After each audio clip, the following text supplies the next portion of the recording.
오늘 우리는 심오한 이야기, 바로 설명할 수 없을 것 같은 고통에 대해 이야기해 보겠습니다.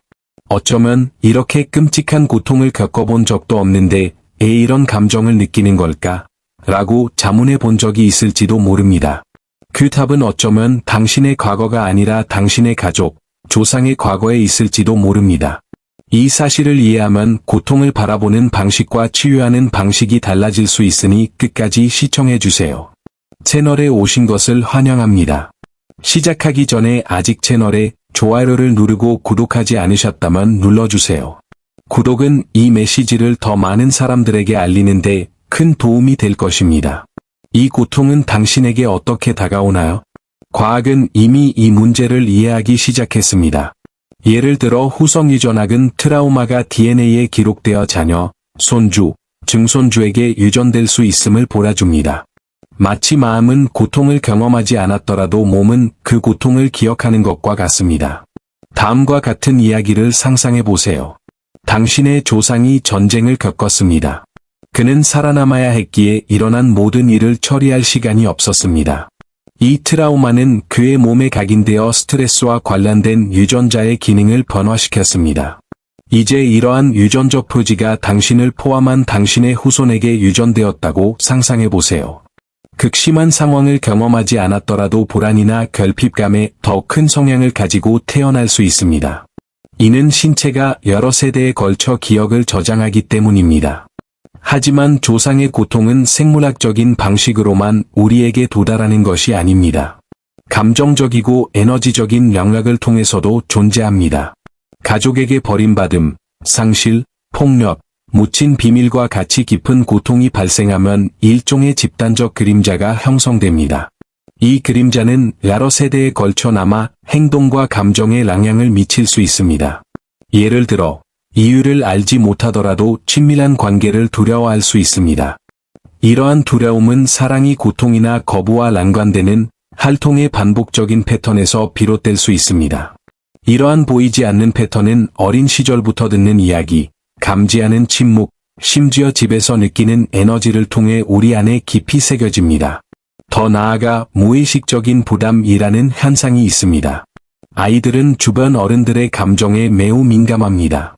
가까운 누군가가 트라우마에 갇혔을 때, 비록 그들이 직접적으로 이야기하지 않았더라도, 당신은 그 에너지를 감지하고 자신의 것으로 받아들였을 수 있습니다. 마치 당신의 일부가 상대방을 덜어주기 위해 그 부담을 짊어지기로 결정한 것 같습니다. 이러한 약학은 우리가 스스로 만들지도 않은 가족 문제를 해결해야 한다고 느끼는지 설명해 줍니다. 이 모든 것은 조상으로부터 물려받은 고통이라는 복잡한 그물망의 일부입니다. 그 존재를 인식하는 것이 이 보이지 않는 유산을 풀어내는 첫걸음입니다. 당신의 것이 아닌 고통을 짊어지고 있다는 신호들. 분명한 이유 없이 슬픔을 느껴본 적이 있나요? 당신에게 일어나지도 않은 일에 울었거나 마치 당신 안에 무언가가 자동적으로 촉발되는 것처럼 사소한 상황에 과잉 반응한 적이 있나요? 이는 당신이 자신의 것이 아닌 고통을 겪고 있다는 분명한 신호일 수 있습니다. 이러한 조상의 고통은 종종 미묘하지만 심오한 방식으로 나타나 몸과 마음 모두에 영향을 미칩니다. 예를 들어, 끊임없는 고통, 가슴이 답답함, 또는 논리적인 원인 없이 느껴지는 공허함을 느낄 수 있습니다. 또는 이성적으로는 실질적인 위험이 없다고 생각하는 것들, 예를 들어 결핍, 버림받음, 실패에 대한 두려움을 느낄 수도 있습니다.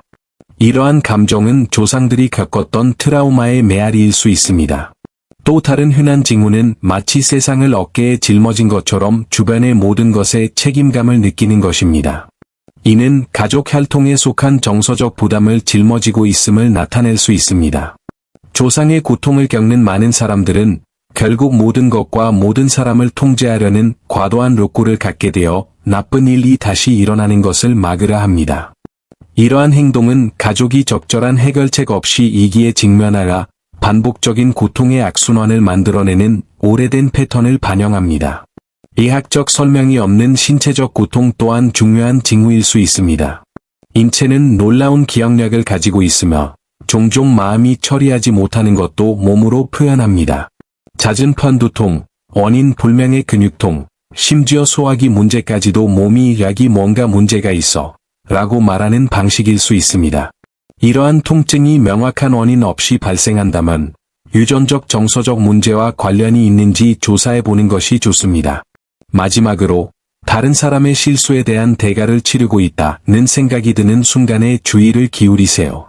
아무 잘못도 없는데도 끊임없이 죄책감을 느낄 수도 있고 간절히 바꾸고 싶지만 도저히 벗어날 수 없을 것 같은 가족 문제를 반복하고 있을 수도 있습니다. 이러한 징후는 가족사를 더 깊이 들여다보고 이러한 감정적 부담 중 일부는 당신의 것이 아닐 수도 있다는 것을 인식하라는 신호입니다.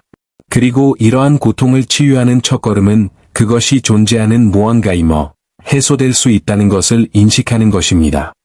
자신의 혈통을 돌아보는 것의 중요성.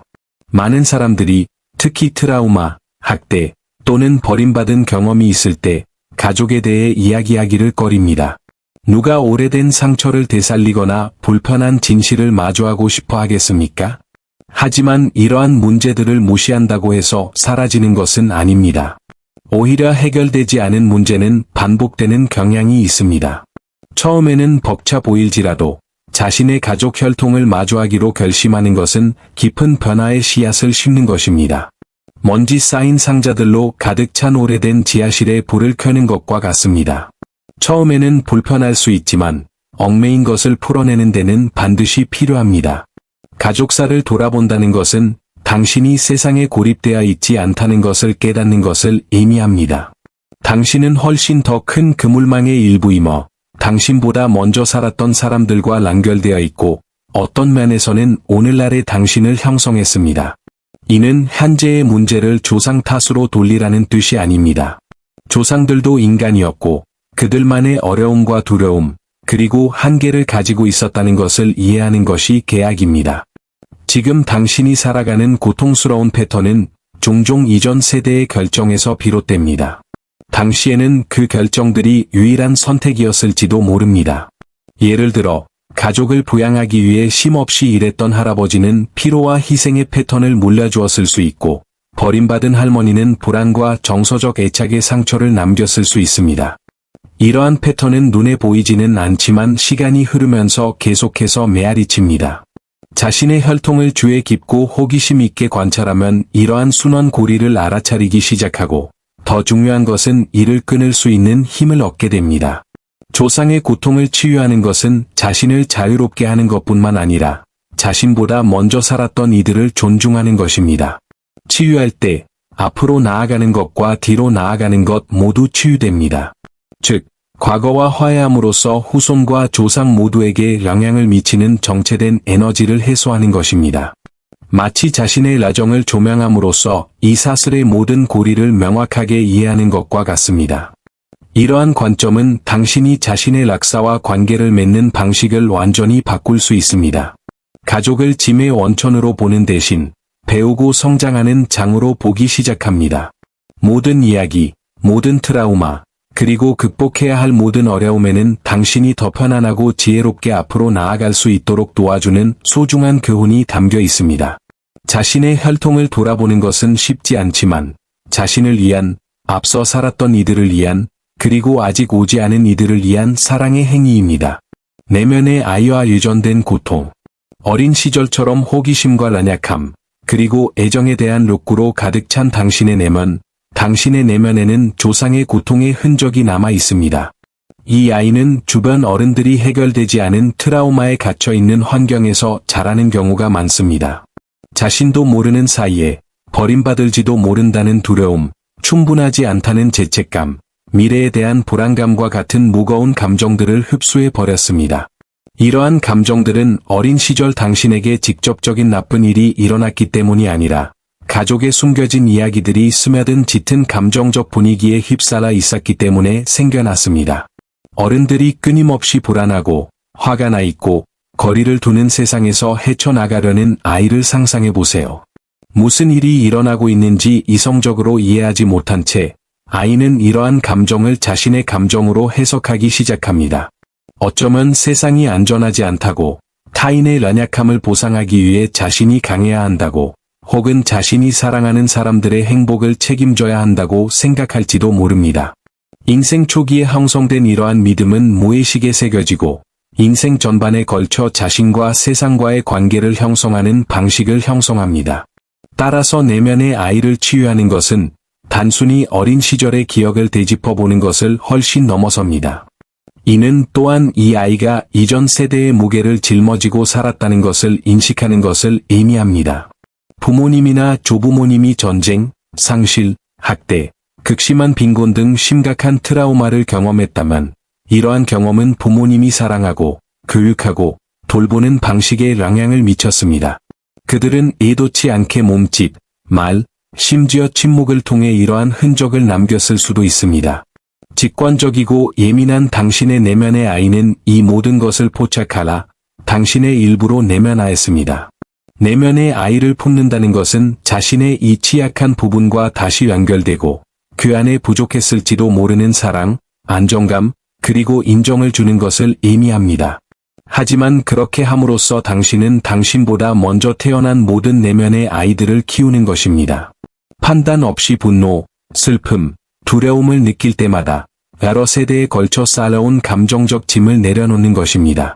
스스로에게 너는 사랑받을 가치가 있어 라고 말할 때마다 그렇지 않다고 말했던 오래된 이야기를 다시 쓰는 것입니다.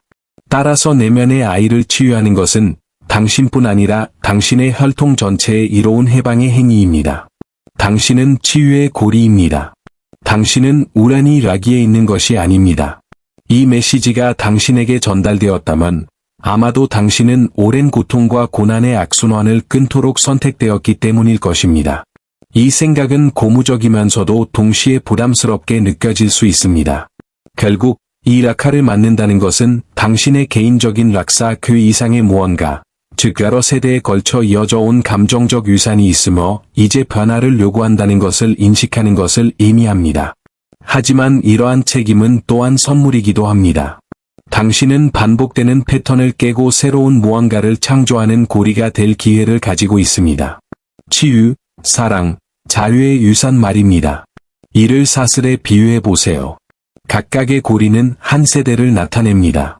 어떤 고리는 녹슬어 트라우마, 두려움, 그리고 제한적인 믿음을 품고 있습니다. 어떤 고리는 더 강하지만 여전히 같은 사슬에 연결되어 있습니다. 이제 이 사슬 어딘가에서 빛, 힘, 그리고 의식으로 이루어진 또 다른 고리가 나타난다고 상상해 보세요. 그 고리는 바로 당신입니다. 물려받은 고통을 직시하고, 이해하고, 해소하기 위해 노력하기로 결심할 때, 당신은 그 사슬 전체를 변화시킵니다. 자녀, 손자, 증손자들의 미래를 바꿀 뿐만 아니라, 당신보다 먼저 살았던 사람들에게 평화와 치유를 가져다 줍니다. 마치 자신을 해방함으로써 다른 모든 연결고리가 다시 숨 쉴 수 있도록 하는 것과 같습니다. 이 과정은 쉽지 않습니다. 불편한 진실에 맞설 용기, 깊은 감정을 느낄 수 있는 취약성, 그리고 시간이 걸릴 수 있는 과정을 감당할 수 있는 인내심이 필요합니다. 하지만 치유의 길로 나아가는 한 걸음 한 걸음은 강력한 반향을 일으킵니다. 같은 실수를 반복하지 않기로 선택하고 자신의 불안감을 다른 사람들에게 투사하지 않기로 결심하고 더 가볍게 살기로 결심할 때 당신은 당신의 혈통 전체의 변화의 물결을 보내고 있습니다. 이제 그만. 더 이상 짊어질 필요가 없어 라고 말하는 것입니다. 더 나아가 치유의 고리가 된다는 것은 모든 것을 혼자 해내야 한다는 것을 의미하지 않습니다. 오히려 이는 치료, 명상, 가족 모임 또는 같은 과정을 공유하는 사람들의 공동체를 통해 도움을 구하라는 초대입니다. 도움을 받아들임으로써 치유는 조상의 고통처럼 집단적인 행위임을 보여줍니다. 그리고 스스로 도움을 받을 때 다른 사람들에게 도움을 요청하는 것이 가능하다는 것을 가르쳐 줍니다. 이는 간단하지만 심오한 변화를 가져오는 행동입니다. 당신은 모든 것을 바꿀 수 있는 연결고리입니다. 그리고 당신이 치유를 선택할 때 당신은 단순히 자신을 해방하는 것이 아닙니다. 미래 세대가 더 적은 짐과 더 많은 가능성을 안고 살아갈 공간을 만드는 것입니다. 한때 가시가 있던 곳에 사랑의 씨앗을 심는 것입니다. 그리고 의심할 여지 없이 그것은 누구나 가질 수 있는 가장 위대한 목적 중 하나입니다. 이 고통을 어떻게 해소할 수 있을까요? 조상의 고통을 해소하는 첫 번째 단계는 그것이 존재한다는 것을 인정하는 것입니다. 당연한 것처럼 보일지 모르지만 우리는 종종 자신의 감정을 무시하거나 합리화하려고 너무 애쓰다가 결국 그 감정과 거리를 두게 됩니다. 설명할 수 없는 슬픔, 끊임없는 불안, 또는 자기 파괴적인 행동의 패턴 등 내면의 무언가가 아프다면 그것은 무언가가 관심을 갈구하고 있기 때문입니다. 그 고통으로부터 도망치지 마세요. 이건 나와 아무 상관없어 또는 모두 내 머릿속에 있어 라고 말하지 마세요. 고통은 실제하며 당신이 누구이며 무엇이 치유되어야 하는지에 대한 중요한 메시지를 담고 있습니다. 강력한 연습은 일단 멈추고 느끼는 것입니다. 일상생활의 방해 요소에서 벗어나 잠시 침묵의 시간을 갖고 내면의 감정과 소통해 보세요. 스스로에게 이렇게 질문해 보세요. 지금 나는 무엇을 느끼고 있는가? 이 감정은 어디에서 오는가? 답을 바로 찾으려고 애쓰지 마세요. 그저 질문하는 것만으로도 치유의 공간이 열리기 시작합니다. 때때로 조상의 고통은 가슴이 답답하거나 목이 메거나 몸이 긴장되는 등 신체적인 감각으로 나타납니다. 이러한 징후를 인식함으로써 당신은 이 감정적 유산의 더 깊은 층에 접근하기 시작합니다. 고통을 인정했다면 그 고통에 접근하고 변화시키는 데 도움이 되는 연습을 찾아보세요. 망상은 특히 조상과의 연결에 집중할 때 강력한 도구입니다. 가족 혈통을 감싸는 빛이 그림자를 밝히고 오래된 상처의 평화를 가져다주는 모습을 시각화할 수 있습니다. 또 다른 접근법은 가족 별자리, 패밀리 컨스텔레이션즈입니다. 이는 가족 내에 숨겨진 락학 관계를 드러내고 정서적 화해를 촉진하는 치료 기법입니다. 좀 더 성찰적인 방법을 선호한다면 조상에게 상징적인 편지를 쓰는 것은 감정을 표현하고 그들의 이야기를 기리는 카타르시스적인 방법이 될 수 있습니다. 이 편지를 통해 주어진 것에 대한 감사를 표현하고 끝내지 못한 것을 용서하고 심지어 당신의 것이 아닌 감정적 부담을 되돌려줄 수도 있습니다.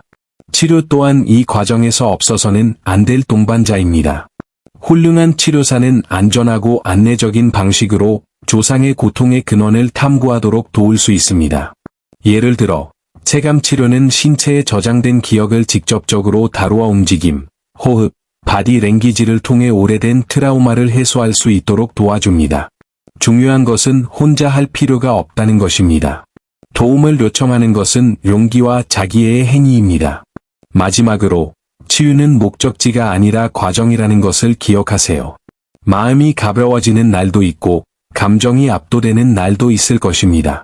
이 모든 것은 과정의 일부입니다.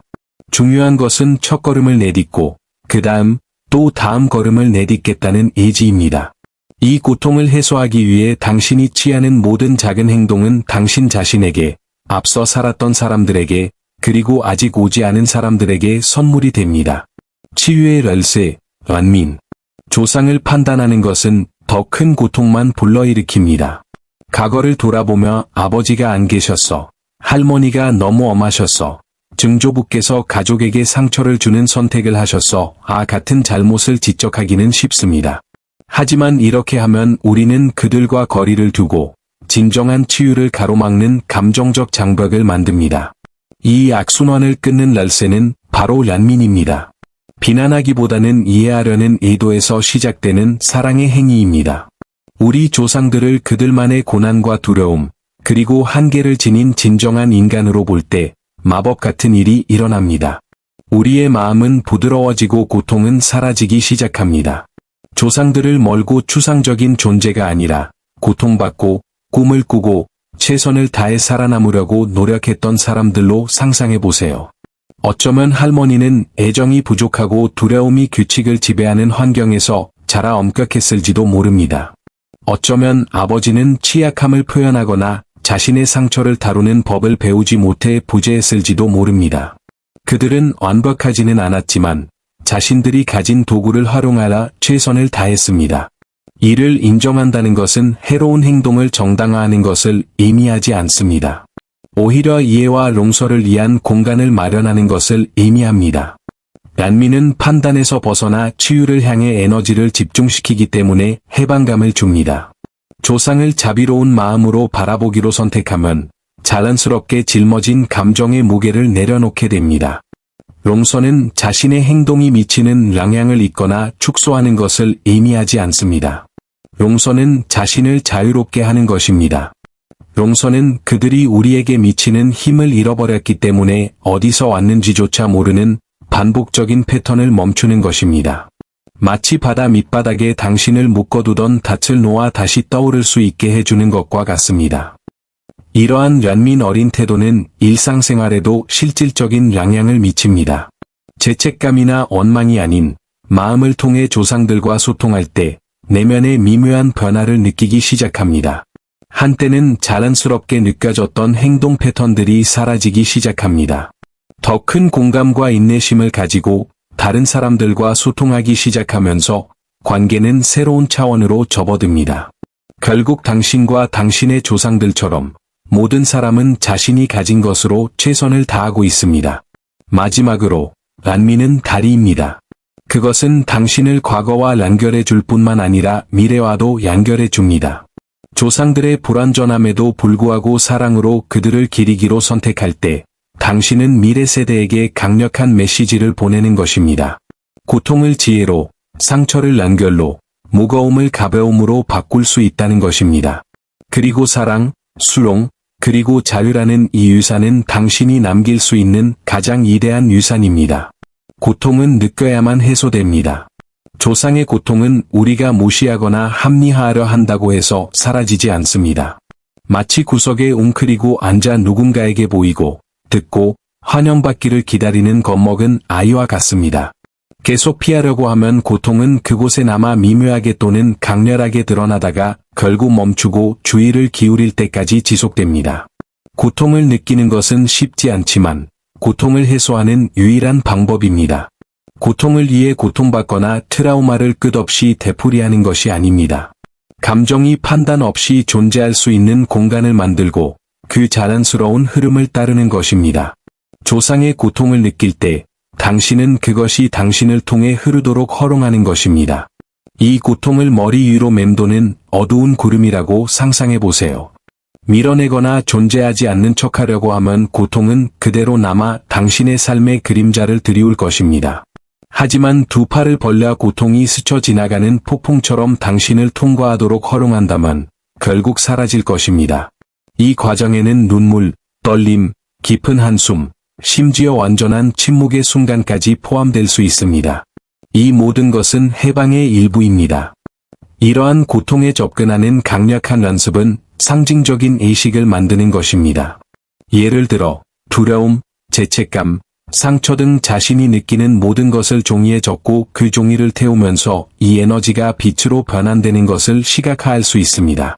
또는 명상을 통해 조상에게 당신이 짊어졌던 무게를 느낍니다. 당신의 고난을 존중하지만 이제 사랑으로 돌려드리려 합니다. 같이 말하는 것을 선호할 수도 있습니다. 이러한 상징적인 행위는 과정을 더욱 실체적이고 덜 추상적으로 만들어 감정적인 연결을 촉진합니다. 고통을 느낀다고 해서 그 감정에 빠져드는 것은 아니라는 것을 기억하는 것이 중요합니다. 감정에 몰입하는 것과 감정에 휩쓸리는 것은 다릅니다. 후자를 피하려면 현재 순간에 자신을 집중하는 것이 필수적입니다.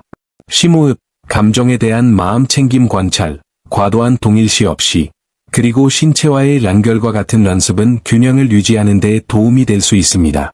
압도당하는 기분을 느낄 때, 이 과정에서 당신이 혼자가 아니라는 것을 기억하세요. 믿을 수 있는 친구, 치료사, 또는 치유 그룹의 도움을 구하세요.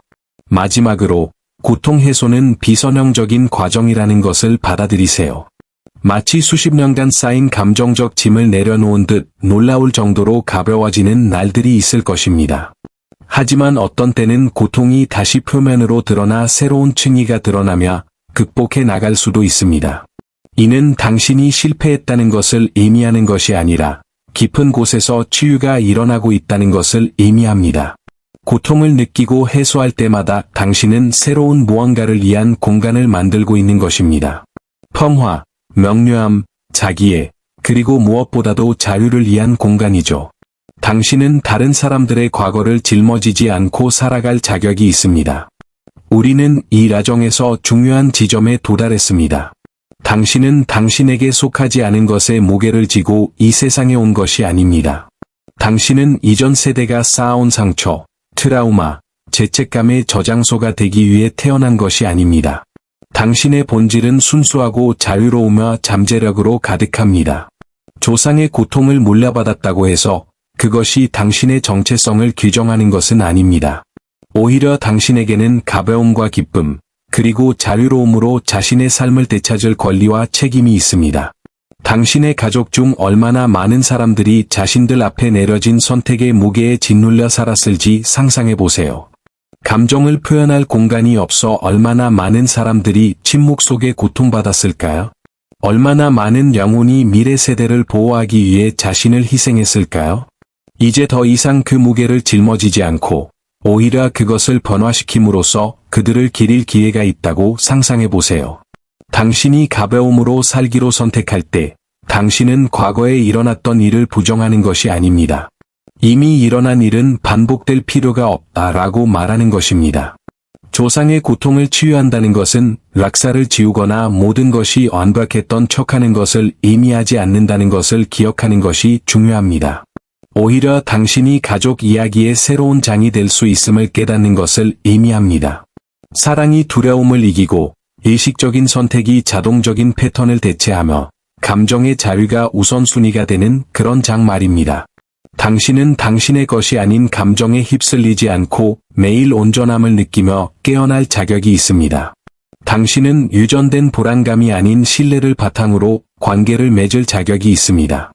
그리고 당신의 것이 아니었던 낡은 신념에 얽매이지 않고 꿈을 꾸고 욕망을 성취할 자격이 있습니다. 이러한 해방은 건강한 경계를 정하는 것에서 시작됩니다. 물론 조상을 존중하는 것은 중요하지만 그들이 물려준 모든 것을 받아들여야 한다는 의미는 아닙니다. 필요하다면 마음속으로 이렇게 말해보세요. 나는 이 짐을 존경과 사랑으로 당신에게 돌려드리지만 이것은 내 것이 아닙니다. 이 간단한 말은 진정으로 당신의 것만 남는 감정적 공간을 만드는 데 도움이 될 수 있습니다. 마치 오래되고 불필요한 물건들로 가득 찬 집을 치우는 것과 같습니다. 불필요한 것들을 치우면 진정으로 중요한 것이 무엇인지 더 쉽게 알 수 있습니다. 이러한 관점을 받아들일 때 놀라운 일이 일어납니다. 바로 주변 모든 사람에게 치유에 살아있는 본보기가 되는 것입니다.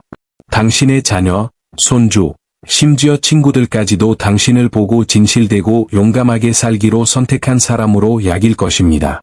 당신은 고통의 굴레를 끊고 새로운 것을 창조할 수 있음을 증명하는 것입니다. 그렇게 함으로써 당신은 가족의 미래를 바꿀 뿐만 아니라 다른 사람들에게도 그 길을 따르도록 영감을 줄 수 있습니다. 그러니 항상 기억하세요. 당신은 과거를 반복하기 위해 존재하는 것이 아니라 과거를 변화시키기 위해 존재합니다. 당신은 당신 이전의 수많은 사람들을 묶어왔던 보이지 않는 사슬에서 자유로운 삶을 누릴 자격이 있습니다. 그리고 이러한 자유를 선택할 때 당신은 자신을 치유할 뿐만 아니라 당신의 혈통 전체에 소중한 선물을 제공하는 것입니다. 다르게 그리고 더 나은 삶을 살 수 있음을 보라주는 것입니다. 이 메시지가 당신의 마음을 울렸다면 함께 나눠보세요. 어쩌면 당신의 가까운 누군가도 자신의 것이 아닌 고통을 겪고 있을지도 모릅니다. 그리고 이 말을 통해 자유로워지기 시작해야 할지도 모릅니다. 결국 치유는 사랑의 행위입니다. 그리고 그 사랑은 그림자 속에 숨겨진 것을 밝혀주는 메시지를 전파할 때 더욱 커질 수 있습니다. 댓글을 남겨주세요. 혹시 내 것이 아닌 무언가를 짊어진 것 같은 기분을 느껴본 적이 있나요? 당신의 이야기는 다른 사람들이 자신의 짐을 깨닫고 내려놓도록 영감을 줄 수 있습니다. 그리고 물론 아직 채널을 구독하지 않으셨다면 지금 당장 구독하세요. 이렇게 하면 이처럼 자아 발견과 치유의 야정에 도움이 되는 성찰과 도구로 가득한 콘텐츠를 더 많이 접할 수 있습니다. 구독을 통해 이 메시지가 도움이 필요한 더 많은 사람들에게 전달될 수 있습니다. 좋아요, 댓글, 공유 하나하나가 변화를 향한 이 외침을 증폭시키는데 큰 힘이 됩니다. 당신은 빛입니다. 네, 어쩌면 이 빛은 조상의 고통이라는 안개 속에 가려져 보일지도 모르지만 결코 완전히 사라진 적은 없습니다. 이 빛은 당신 안에 있으며 당신이 당신에게 속하지 않은 짐을 내려놓기로 결심할 때 다시 빛날 준비가 되어 있습니다. 이 치유의 과정은 쉽지 않지만 매우 소중합니다. 진정한 본질을 향해 나아가는 당신의 모든 발걸음은 당신뿐 아니라 당신과 연결된 모든 사람, 현재, 과거, 그리고 미래에도 영향을 미칩니다. 그래서 저는 여러분께 이 질문을 남깁니다. 오늘 당신은 어떤 삶을 살겠습니까? 당신의 것이 아닌 짐을 계속 지고 살겠습니까? 아니면 자유를 향한 첫걸음을 내딛겠습니까? 기억하세요. 당신 삶의 이야기를 바꿀 힘이 당신에게 있습니다. 가벼움을 선택하세요. 사랑을 선택하세요. 사슬을 번화시키는 연결고리가 되세요. 그리고 이 과정을 걷는 동안 제가 당신을 응원하고 있다는 것을 기억하세요. 이 과정에서 당신은 혼자가 아닙니다. 우리 함께라면 과거의 고통이 더 이상 현재를 정의하지 않고 대신 가능성으로 가득 찬 미래를 위한 공간을 만들어갈 수 있습니다. 다음에 뵙겠습니다.